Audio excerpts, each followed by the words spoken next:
আমাদের শ্রেয়ার বাবার আজকে করব 1 মাস 7 দিন বয়স।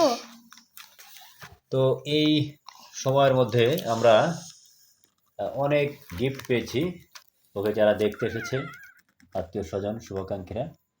তো কোনোটাই এখনো খোলা হয়নি। এই 1 মাস 7 দিন বয়সে আজকে আরও একটা গিফট, ছোটোখাটো গিফট আমরা পেলাম। যদিও গিফট ছোট হোক বড় হোক, গিফট তো গিফটই, সবই মূল্যবান। তো সেটা এখন আনবক্সিং করব, দেখি কী কী আছে। আনবক্সিং করছে শ্রেয়াসের আপু আদিতা তাসনিম। হাই, দেখি কি কি আছে, তুমি একটা একটা করে দেখাও। এই যে কি আছে? কটন বার, কটন বাড।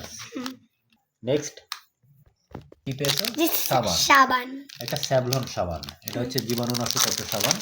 শীতের মৌসুম চলে এসেছে, যে কারণে যে কাপড় চোপড় বা গিফটগুলো আসছে সবই প্রায় শীতের। আচ্ছা, আমরা টুপি পেলাম, সাবান পেলাম, এরপর কটন বাডস পেলাম, আর দেখেন এটা কি প্যান্ট? ও এটাও সুই লাগানো, এটাও সুই লাগানো। ও মাই গড। হ্যাঁ, আমাকে দিও।